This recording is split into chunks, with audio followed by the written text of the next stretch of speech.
Hello everyone, this is a Notifier AFP-100 fire alarm control panel. These were first produced in the early 1990s and are a rebrand of the Firelight MS9200. The AFP-100 is an adjustable control panel with one SLC loop with a capacity of up to 198 devices, consisting of 99 detectors and 99 modules, which includes pull stations.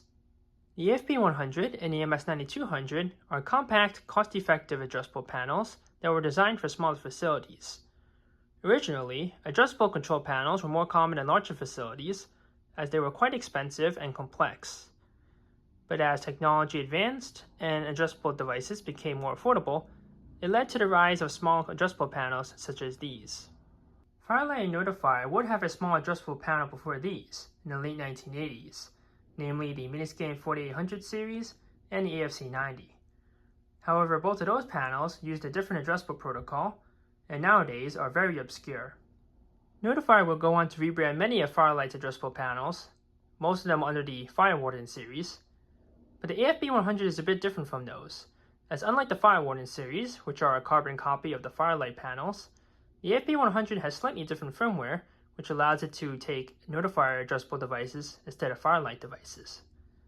So let's jump right into this. So here's what we have for the demonstration system.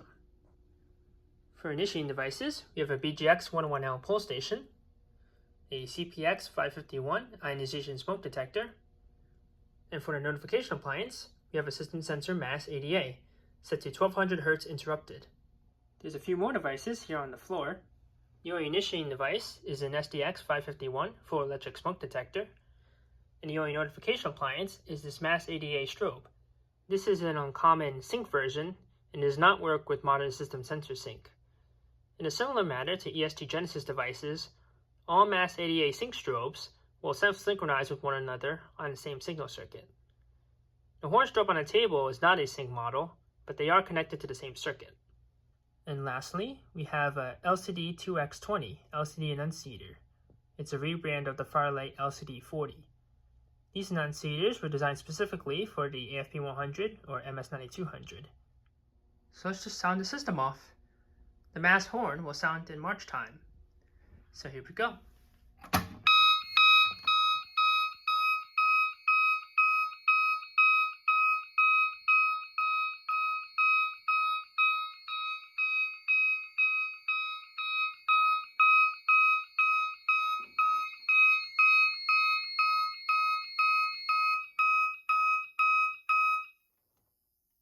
And the alarm is silenced, but we do have audible silence.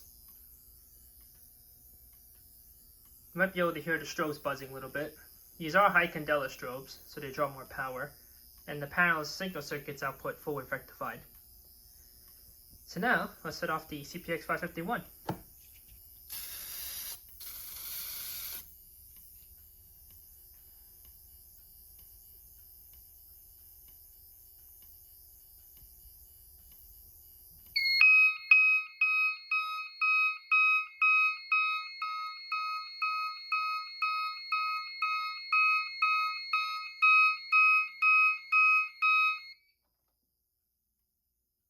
Alarms are silenced again.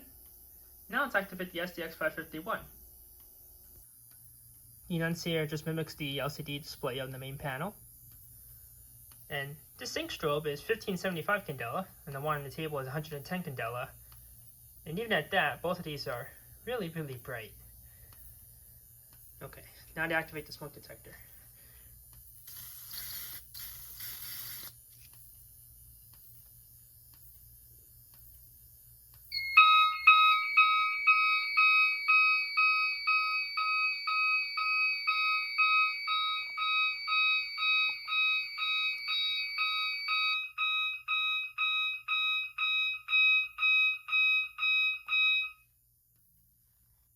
Silence of the enunciator, although there's no silenced indicator on here. Look carefully on the top right. The detectors have a different code depending on whether they're photoelectric or ionization. It's pretty neat. So we'll air out both smoke detectors and then we can reset from the enunciator. Right, that should be enough.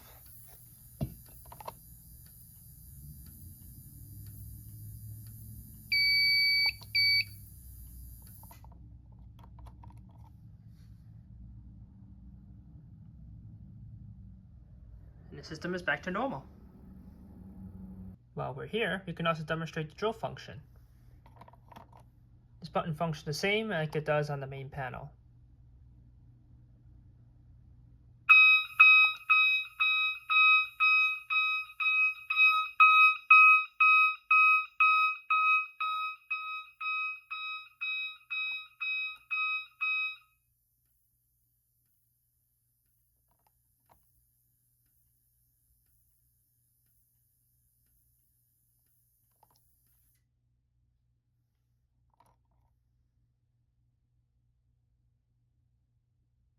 There we go. Now let's take a look inside the AFP-100. So you have a big circuit board like this. This one was made in 2004, so it's a bit of a later model. On our left here is a transformer. There's a connector here for a second transformer to provide more power to the system. On the top right here is the SLC loop. It can be wired Class A or Class B. And its pulling noise can be heard very faintly if you listen carefully. This little internal block right here is the ACS port. These are primarily for ACS enunciators, such as the AFM-16, this one, ACM-16, AFM-32, ACM-32, and so forth. This terminal block right here is either an RS-485 interface or an RS-232 interface.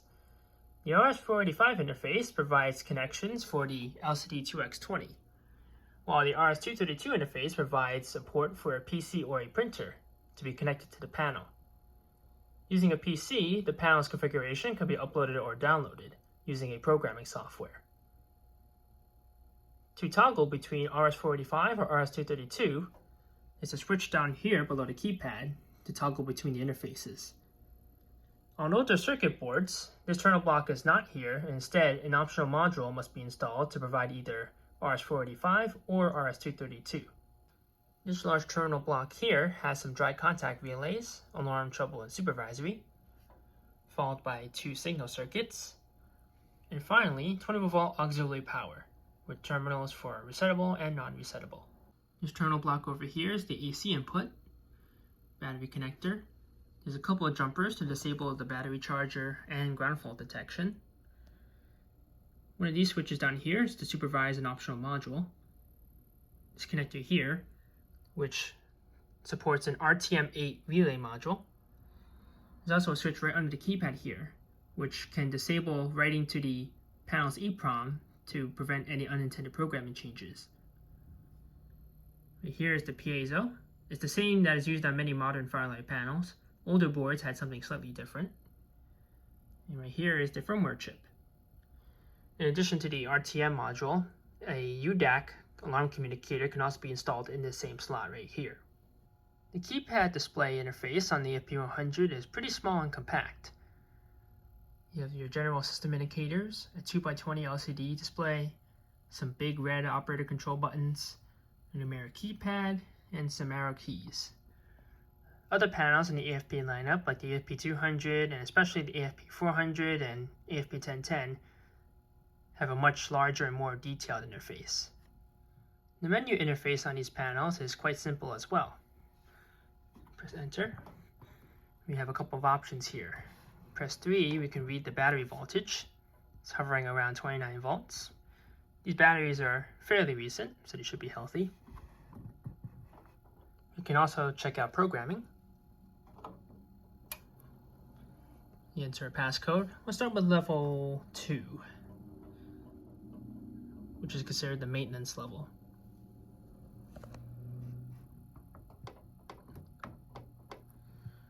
So on the level 2 login, you have functions to disable points, clear history, walk test, set the time and date, and just to check programming.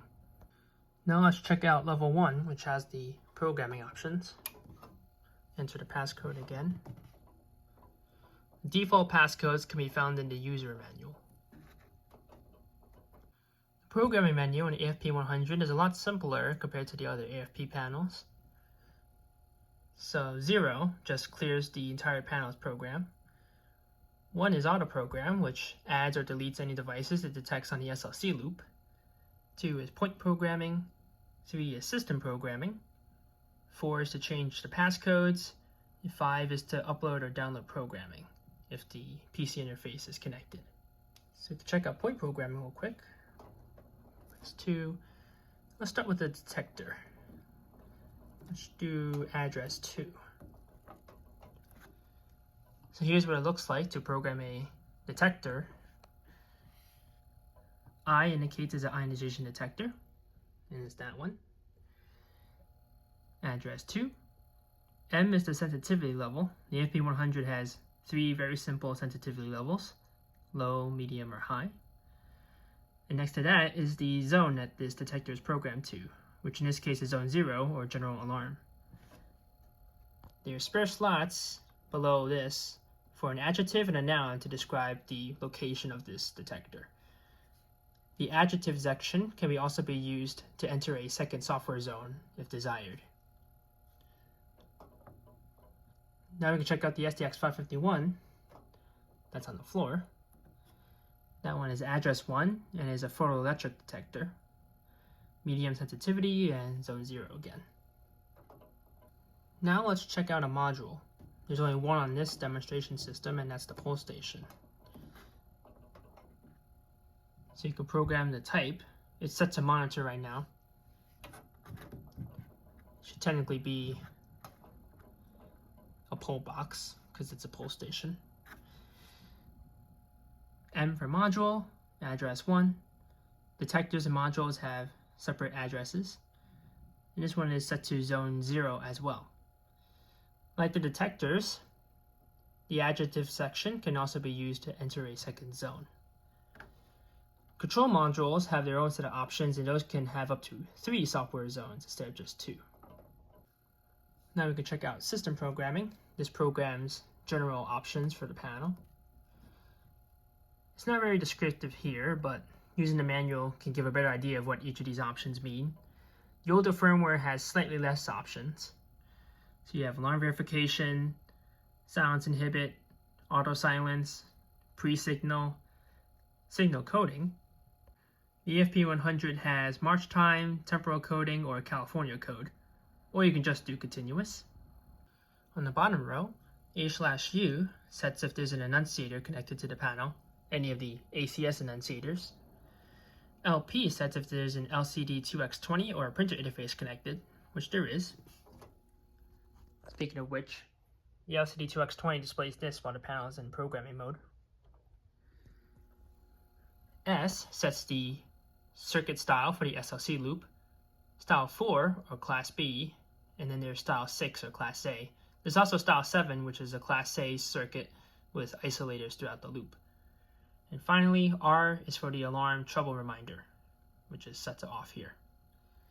The last 2 options, password and load, are fairly straightforward. 4 allows the user to change the passcodes.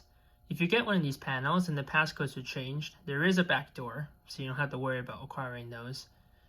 And 5 is just to load a configuration if the PC interface is being used.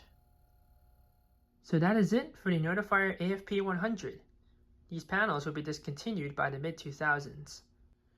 While these panels were very simple, it served as a foundation for many later small adjustable panels, particularly for Firelight.